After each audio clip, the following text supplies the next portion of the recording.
இன்னும் ஒரு வாரத்தில் மாசி மாதம் வந்து தொடங்க போகுது. மாசி மாதம் வந்தாலே அந்த மாதத்தில் வர அமாவாசை வந்து ரொம்ப ஃபேமஸாக நடக்கும். அதுவும் எங்கள் ஊரில் வந்து என்னென்னா, சிவராத்திரிக்கு அடுத்து 2 நாள் ரொம்ப ஃபேமஸாக நடக்கும் மயான பண்டிகை. எங்கள் ஊரில் நடக்கிற மயான பண்டிகை பற்றி தான் இப்போ நான் எக்ஸ்பிளைன் பண்ண போகிறேன். அதாவது எங்கள் ஊர் வந்து எங்கே இருக்குது அப்படின்னா, வாழப்பாடி பக்கத்தில் வேப்பிலைப்பட்டிங்கிறது தான் எங்கள் ஊர். எங்கள் ஊரில் மயான பண்டிகை ரொம்ப ஃபேமஸாக நடக்கும். சுற்றி உள்ள எல்லா ஊரில் இருந்துமே நிறைய பேர் வருவாங்க. அதுவும் இல்லாமல் ரிலேட்டிவ்ஸ் எல்லாருமே வருவாங்க. சிவராத்திரி நைட்டு அன்னைக்கு தொடங்கி அடுத்த 2 நாளைக்கு வந்து நடக்கும். ஒரு நாள் வந்து மயான பண்டிகை நடக்கும், அதுக்கு அடுத்த நாள் வந்து மஞ்சள் நீர் நடக்கும். இப்போ நான் ஒவ்வொன்றா எக்ஸ்பிளைன் பண்ணுறேன். சிவராத்திரி நைட் அன்னைக்கு என்ன பண்ணுவாங்க அப்படின்னா, ஆத்துமேட்லேருந்து கரகம் எடுத்துகிட்டு வருவாங்க. கரகம் எடுத்துகிட்டு வந்து பெரியார் கோவிலில் வந்து சாமி மடியில் வந்து கரகம் வந்து தானாக விழுற மாதிரி வந்து பண்ணுவாங்க. கையெல்லாம் எதுவுமே தொட மாட்டாங்க. ஆனால் கரகம் வந்து சாமி மடியில் கரெக்டாக வந்து கரகம் வந்து கரெக்டாக உட்காரும். அப்போ வந்து பம்பை உடுக்க எல்லாம் அடித்து சாமி வர வச்சு, சாமி ஏதாவது சொல்லணும் ஊர் மக்களுக்கு அப்படின்னா அந்த டைமில் சொல்லுவாங்க. அது முடிஞ்சதுக்கப்புறம் என்ன பண்ணுவாங்க அப்படின்னா, சாமிக்கிட்ட முன்னாடி வேண்டியிருப்பாங்க இல்லையா, அவங்களாம் என்ன பண்ணுவாங்கன்னா கூடை தூக்கிட்டு வருவாங்க. அதாவது குறைக்கூடை.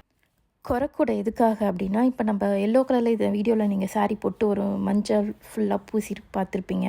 அது பேர் வந்து குரத்தை, அதாவது பாவைன்னு சொல்லுவாங்க. அதுக்கான ட்ரெஸ்ஸு, அதோட மஞ்சள், அதுக்கான மேக்கப் ஐட்டம்ஸ் எல்லாமே அந்த குறைக்கூடையில் இருக்கும்.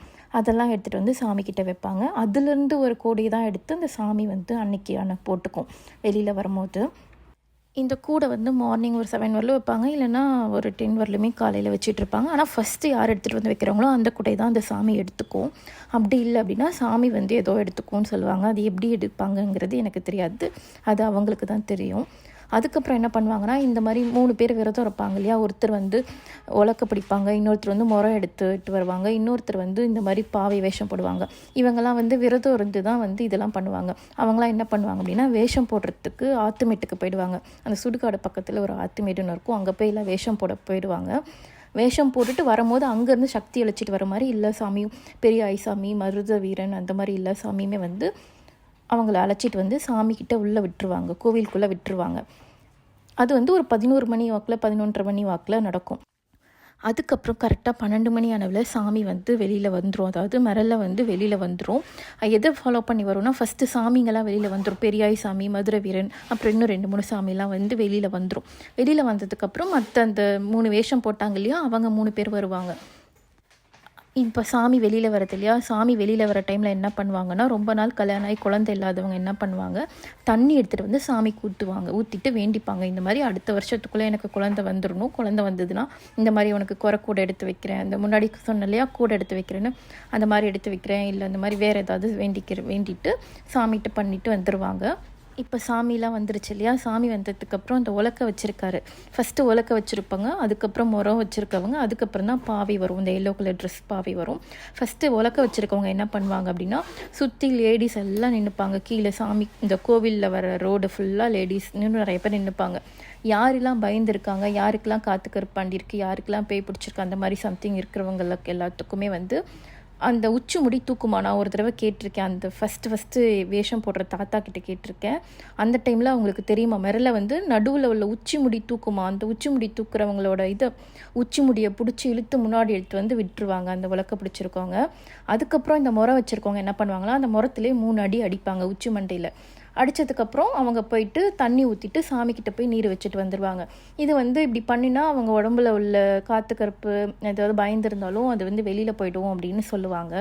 இப்போ இந்த மாதிரி எல்லாத்தையுமே அடிச்சுட்டு வந்துடுவாங்க. உலக்க வச்சுருக்கவங்களும் முறத்தில் இருக்கவங்களும் அடிச்சுட்டு வந்துடுவாங்க. பின்னாடியே அதை ஃபாலோ பண்ணி பாவை வரும். அதாவது இப்போ இந்த எல்லோ கலர் போட்டிருக்காங்க இல்லையா, அது பாவை. அது வந்து அந்த கூடையை எடுத்துக்கிட்டு நல்லா மேக்கப் பண்ணிட்டு வந்துட்டுருக்கோம். வந்து ஒரு இடத்துல என்ன பண்ணுவாங்கன்னா, ஒரு ப்ரெக்னென்ட் லேடி மாதிரி ஒரு ரூம்குள்ளே மாதிரி வச்சுருவாங்க. அவங்கள கொன்னுட்டு அது வந்து சுடுகாட்டுக்கு போகிற மாதிரி ஓடி போகிற மாதிரி காமிப்பாங்க. அது வந்து என்ன பண்ணுவோம், அந்த ரூமுக்குள்ளே போயிட்டு அந்த ப்ரெக்னென்ட் லேடியை கொன்னுட்டு அந்த குடல் எடுத்து வாயில் வச்சுக்கிட்டு வேகமாக வந்து சுடுகாட்டுக்கு போய்ட்டுற மாதிரி காமிப்பாங்க. பின்னாடியே எல்லாருமே ஓடுவாங்க. இந்த மசானம் நடந்துகிட்ருக்கும் போது ப்ரெக்னென்ட் லேடிஸ் யாருமே வந்து கலந்துக்க மாட்டாங்க, பார்க்கவும் மாட்டாங்க. மோஸ்ட்லி பெரியாயை வந்து யாருமே பார்க்க மாட்டாங்க இல்லையா, அதனால வீட்டுக்குள்ளேயே தான் இருப்பாங்க. இப்போ வந்து என்ன நடக்கும் அப்படின்னா, அது வந்து சுடுகாட்டுக்கு போயிருதான். சுடுகாட்டுக்கு போகிறதுக்கு முன்னாடியே என்ன ஆகும்னா, முன்னாடி சாமி வந்துச்சு இல்லையா, பெரியாய் சாமியும் மதுரை வீரனும் வந்துச்சு இல்லையா, அது வந்து சுடுகாட்டுக்கு முன்னாடி ஒரு மரத்துக்கடியில் போயிட்டு அந்த சாமியை வந்து வச்சுருவாங்க. இந்த ஓடி போன பாவை என்ன பண்ணும் அப்படின்னா, இந்த பெரியாய் சாமிக்கு பக்கத்தில் ஒரு மரம் இருக்கும், அந்த மரத்துக்கிட்ட போய் நின்றுடும். அப்படி நிற்கும் போது சுற்றி வந்து நிறைய லேடிஸ் வந்து நின்றுடுவாங்க. அதாவது குழந்தை வேணும் அப்படிங்கிறவங்களை வந்து நின்றுடுவாங்க. ரொம்ப நாள் குழந்தை இல்லாதவங்க, குழந்தை வேணுங்கிறவங்க வந்து நின்றுடுவாங்க. இது என்ன பண்ணுன்னா, அங்கே போயிட்டு ஒரு குட்டி ஆடை வந்து கடித்து அந்த மேலே தூக்கி போட்டுட்டு அந்த ஆட்டோட குடல் இருக்கு இல்லையா, அந்த குடல் அந்த ரத்தம் எல்லாத்தையும் வந்து அங்கே ஒரு சாதம் மாதிரி செஞ்சு வச்சுருப்பாங்க. அதில் பெரட்டி யாராவது ஒரு 3 லேடிஸ்க்கு கொடுக்கும். அது வந்து அவங்களுக்கு கொடுத்துரும். அதை சாப்பிட்ட உடனே என்ன ஆகும்னா, அடுத்த வருஷத்துக்குள்ளே அவங்களுக்கு அடுத்த வருஷம் இந்த மாசானத்துக்குள்ளே அவங்களுக்கு வந்து குழந்தை வந்து உண்டாயிடும் அப்படிங்கிறது ஐதீகம். இது வந்து நிறைய பேருக்கு நடந்திருக்கு, நானும் பார்த்துருக்கேன். அந்த சாதம் வாங்கி குழந்தையும் நிறைய பேருக்கு உண்டாயிருக்கு. இந்த சாதத்துக்காக நிறைய பேர் வெயிட் பண்ணுவாங்க. ஆனால் வந்து அவங்களுக்கு வந்து அப்போ அந்த டைமில் யாருக்கு கொடுக்கணும்னு தோணுதோ அவங்களுக்கு தான் தருவாங்க. எல்லாருக்குமே சொல்லி வச்சு தரது அப்படிலாம் கிடையாது. அந்த டைமில் சாமியாக வந்து கொடுக்கறது. அந்த மாதிரி நிறைய பேருக்கு நடந்திருக்கு. அதுக்காக எவ்வளோ பேர் வெயிட் பண்ணுவாங்க.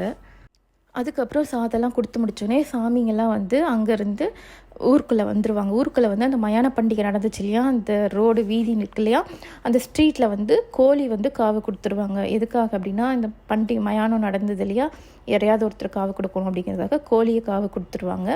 அது வந்து யாரும் பார்க்க மாட்டாங்க. மோஸ்ட்லி பெரியவங்க மட்டும்தான் இருப்பாங்க. சின்ன பிள்ளைங்க இந்த லேடிஸ் எல்லாத்தையும் அனுப்பி விட்டுருவாங்க காவு கொடுக்குறத பார்க்க.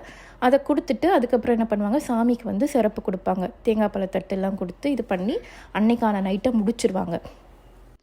அப்போ நைட்டு 12 மணி இருக்கு இல்லையா, அப்புறம் 12-1 மணிக்கெலாம் என்ன ஆகும், மறுபடியும் சாமி வந்து அப்போ வந்து கூடை எடுத்துகிட்டு வந்தது இல்லையா, இப்போ வந்து முறம் எடுத்துகிட்டு வருவாங்க.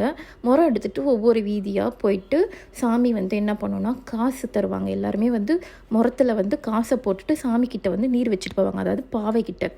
இப்போ அந்த வேஷம் போட்டிருந்தாங்க இல்லையா குரத்தாய், அந்த குரத்தாய்கிட்ட வந்து நம்மளோட முன்னாடிலாம் வேண்டியிருப்பாங்க இல்லையா, இது நடக்கணும் அது நடக்கணும்னு, அதெல்லாம் நிறைவேறிடுச்சு அப்படின்னா காசு வந்து அந்த முறத்தில் போட்டுட்டு அந்த சாமிக்கிட்ட பால் கடந்து ஊற்றிட்டு அந்த பாலில் நீர் வச்சுட்டு வந்துடுவாங்க. இது வந்து நடக்கும். ஒரு 3 மணி வரலும் நடக்கும். அது ஒவ்வொரு வீதியாக ஊரில் உள்ள எல்லாவோட வீதியிலையும் போயிட்டு உக்காந்து எல்லாத்துக்கிட்டையும் அமௌண்ட் வாங்கிட்டு வந்து என்ன பண்ணோம் அப்படின்னா, அந்த சாமியை சுற்றி வந்து சாமியை முறைச்சிட்டு திரும்ப மறுபடியும் சுடுகாட்டுக்கு போயிடும். இந்த டைமிங்ஸ் வந்து ஒரு காலையில் 5 மணி வரலும் கூட ஆகும். ஏன்னா கூட்டம் நிறையா பேர் இருந்ததுன்னா அவ்வளோ நேரம் வந்து கலெக்ட் பண்ணிவிட்டு அதுக்கப்புறம் தான் போவாங்க. அதை போயிட்டு அதெல்லாம் பண்ணி வச்சுட்டு வந்துடுவாங்க. அன்றைக்கி தான் வந்து மஞ்சள் நீருக்கு என்ன பண்ணுவாங்க அப்படின்னா, சாமி வந்து திரும்ப நல்லா அலங்காரம் பண்ணி சாமி வந்து தேரில் வச்சு ஊர்வலம் வரும். எல்லாருமே மஞ்சள் தண்ணி போட்டு நல்லா சாமிக்கு டான்ஸ் ஆடி எல்லாருமே ஜாலியாக என்ஜாய் பண்ணுவாங்க. அன்றைக்கி சாயந்தரமாக என்ன ஆகும் அப்படின்னா, எல்லாருமே அந்த மயான பண்டிகை நடந்தது இல்லையா, அந்த ரோட்டில் எல்லோரும் வந்து படுத்துருவாங்க. அப்போது வந்து சாமி வந்து என்ன ஆகும்னா, ஒருத்தரையாக தாண்டி போகும். இப்படி தாண்டி போகும்போது நம்ம உடம்புல ஏதாவது பிரச்சனை, ஹெல்த் இஷ்யூஸ் இருந்ததுனாலும் அது வந்து சரியாக போய்டும்னு சொல்லுவாங்க. அப்படி சில பேர் நேற்றுலாம் வந்து அடிக்காமல் இருந்திருக்கும் இல்லையா, அப்படி இருந்தாலும் நம்மளுக்கு சாமி தாண்டி போகும்போது அது சரியாயிடும் அப்படின்னு சொல்லுவாங்க. சில பேர் மேலே உட்காரும். நான் சின்ன பிள்ளையாக இருக்கும்போது ஒரு அக்கா மேலே உட்காந்துருந்தது. அப்படி உட்காந்துது அப்படின்னா சாமியாக வந்து அருள் வந்து தான் உட்காரும். அப்படி உட்காந்துதுன்னா அதுக்கப்புறம் அவங்க லைஃப் வந்து ரொம்ப சூப்பராக மாறிடும் அப்படின்னு சொல்லுவாங்க. அது மட்டும் இல்லை, அவங்களுக்கு ஏதாவது ஹெல்த் இஷ்யூஸ் இருந்தால் சரியாயிடும் அப்படின்னு சொல்லி மக்கள் வந்து நம்புகிறாங்க. இது வந்து தாண்டினதுக்கப்புறம் அவ்வளோதான் முடிஞ்சிடும். திரும்ப வந்து அவங்க சுடுகாட்டுக்கெல்லாம் போயிட்டு இதெல்லாம் பண்ணுவாங்க. இதுக்கு நடுவில் காசு வந்து கலெக்ட் பண்ணிட்டு போச்சுன்னு சொன்னேன் இல்லையா, அது என்ன பண்ணுவாங்க அப்படின்னா, ஆத்துமேட்டில் யார் காலிலும் படாத இடத்துல ஒரு இடத்துல வந்து அந்த குடல் எல்லாத்தையுமே வந்து புதைச்சி வச்சுருவாங்களாம். அதுக்கப்புறம் யாருமே அதை தாண்டக்கூடாது அப்படின்னு சொல்லுவாங்க. அதை தாண்டினா அவங்களுக்கு ஏதோ புத்தி பேதலிச்சு போய்டும் அப்படிங்கிறது சொல்கிறாங்க. இந்த மாதிரி நடந்திருக்கான். ஆனால் நான் யாரையும் பார்த்ததில்லை, கேட்டிருக்கேன். இது தாங்க எங்கள் ஊர் மயான பண்டிகையோட ஸ்டோரி. நான் வந்து எனக்கு தெரிஞ்சதை தான் சொல்லியிருக்கேன். இன்னும் எனக்கு தெரியாதது நிறையா இருக்குது. உங்களுக்கு யாராவது இதை பற்றி தெரிஞ்சது அப்படின்னா கமெண்ட் பண்ணுங்கள். அப்படி இல்லை நான் பார்க்கணும், மயான பண்டிகை பார்க்கணும் அப்படின்னா நீங்கள் போய் எங்கள் ஊரில் நீங்கள் மயான பண்டிகை பார்க்கலாம், நல்லாயிருக்கும். ரொம்ப நாள் குழந்தை இல்லை, நான் குழந்தைய எதிர்பார்த்துட்ருக்கேன், எனக்கு குழந்தை வேணும் அப்படிங்கிறவங்களும் நீங்கள் போயிட்டு பாவைக்கிட்ட சாமிக்கிட்ட சாதம் வாங்கி சாப்பிட்லாம். அது வந்து உங்களுக்கு அருள் இருந்தது அப்படின்னா கண்டிப்பாக உங்களுக்கு சாதம் கொடுக்கும், உங்களுக்கும் குழந்தை பிறக்கும். எனக்கு தெரிஞ்ச ஸ்டோரியை நான் சொல்லியிருக்கேன். இதில் ஏதாவது தப்பு இருந்ததுன்னா நீங்கள் எனக்கு கமெண்ட் பண்ணலாம். எனக்கு தெரியாது, எனக்கு தெரிஞ்ச அளவுக்கு தான் சொல்லியிருக்கேன். இதில் தெரியாதது நிறையா இருக்குது.